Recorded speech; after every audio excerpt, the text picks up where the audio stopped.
Vamos a escuchar ahora a Ignacio Huertas. Él es licenciado en Ciencias Religiosas y máster en Historia Medieval, profesor del Instituto de Teología Lumen Gentium de Granada y delegado en Andalucía del Centro Español de Sindonología. Nos va a hablar sobre qué es el sudarión y si les llama la atención esta palabra, probablemente el compañero también nos va a explicar de dónde proviene este término, ya que preferimos en el equipo de investigación llamarlo así. ¿Por qué? Porque un sudario también es una mortaja y a veces también se llama sudario de Turín a la sábana santa. Esto puede generar algún tipo de confusión. Bueno, nada, ya lo he explicado yo. Adelante, Ignacio. Fuerte aplauso.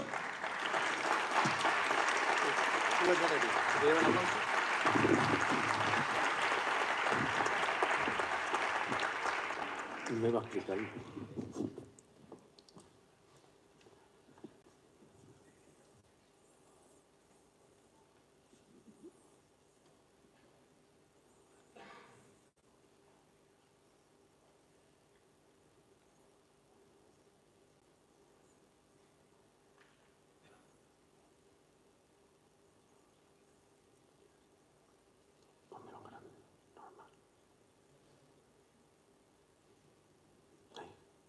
Gracias, Pedro. Esto es un conflicto entre Apple y Microsoft. Bueno, seguro que cuando han entrado ustedes por la escalera y han mirado la síndone y el sudarión, la síndone se entiende, más o menos, al menos a primera vista, con la imagen, pero cuando han mirado el sudarión habrán dicho, ¿y esto qué es? Y es verdad. Si lo miramos en el anverso, no vemos nada. Lo sorprendente es que si le damos la vuelta al reverso, seguimos sin ver nada. Nada más que manchas. ¿Qué tendrá este tejido que tanto mueve? Como nos decía Andrés.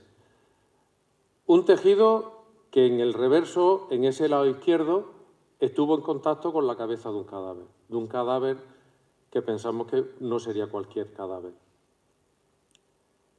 Una tela sucia, manchada y arrugada, sin imagen.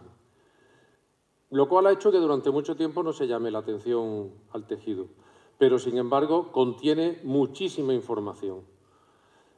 El tejido es un lienzo de lino, la trama, relación trama-urdimbre es de un 1-1, un hilo por arriba, otro por abajo, a diferencia de la síndone, que la relación es 3-1, variando cada 11 milímetros y por eso crea la espiga característica, y pues, con sus hilos torsionados en Z, que eran propios del occidente del imperio y de zonas como Siria. Además, tiene un montón de arrugas con muchas cuestiones que luego nos hablarán. Tenemos aquí un eje de simetría sobre el que se construyen, se forman esas dos manchas principales laterales que ahora veremos, y hay una serie de arrugas diagonales que lo vamos a dejar en interrogante. ¿Había un nudo? ¿Dónde lo había? ¿Era ese o era en otro sitio? Luego nos lo desvelarán. Además, encontramos que tiene múltiples perforaciones que corresponden a cosidos de aguja e hilo. Están formando pares. Algunos de ellos corresponden al mismo momento que estuvo el cadáver en contacto con el tejido, pero otros muchos son posteriores, cuando ya el cadáver y el tejido se han separado. Muchas manchas de sangre. Aquí tenemos el mapa de las manchas que vamos a ver rápidamente. En primer lugar, las manchas simétricas, son las manchas principales. No son iguales, en anverso y reverso, ni en derecha e izquierda. Cuando se dobla la tela, forman 4 capas que nos dan muchísima información. Se han ido produciendo por capilaridad y nos dicen ese proceso que ha sufrido esta persona. El reverso izquierdo, como decimos, es el que estuvo en contacto con el foco que provocó las manchas. Fundamentalmente encontramos la mancha de fondo, una mancha mucho más grande y unas manchas más pequeñas, varias capas superpuestas de estructura compleja formadas por sangre, líquido de edema pulmonar y líquido pleural. Son las manchas más importantes del sudario, que luego Alfonso nos la revelará todo el proceso de formación, porque a nivel forense es apasionante. Tienen el tamaño compatible con una cabeza humana. Lo que tenemos aquí está en un plano, en 2 dimensiones. Esto hay que pasarlo a 3 dimensiones.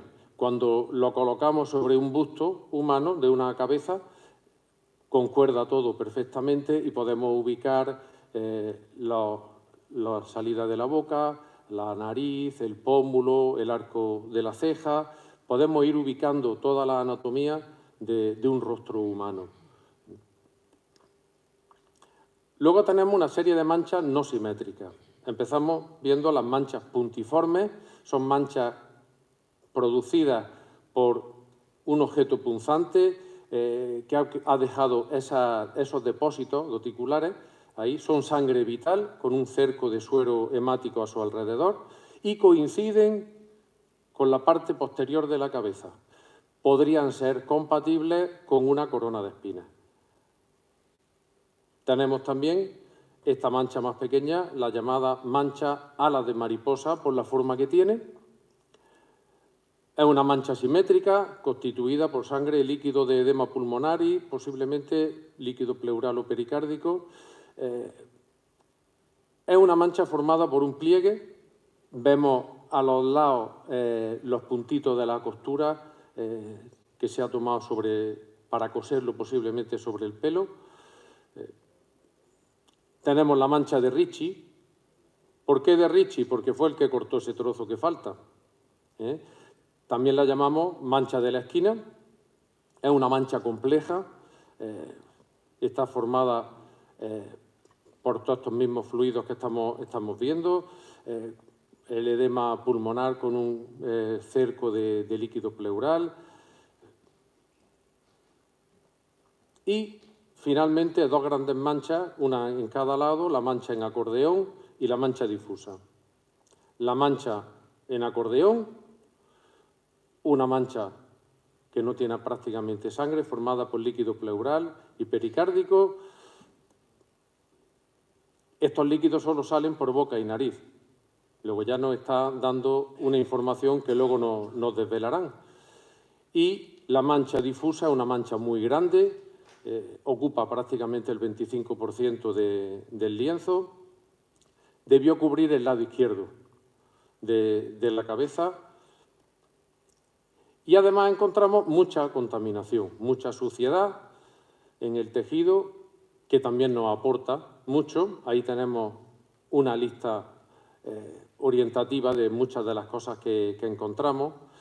Importantes, luego nos hablarán de la mirra, el aloe, que se encuentra en el tejido, e incluso la presencia de unas fibras negras formadas por carbono amorfo, que no se puede limpiar y que es muy importante.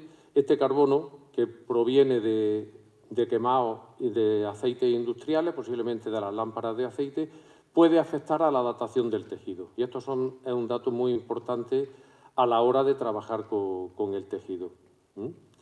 Bien, con esto, muy rápidamente, tenemos una visión que nos permita comprender la imagen que estamos viendo allí, que de primera es bastante desconcertante, y poder, por tanto, luego comprender lo que nos van a ir contando.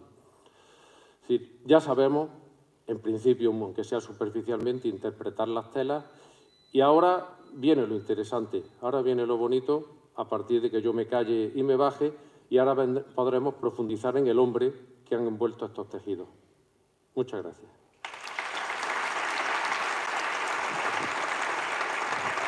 Gracias, compañero.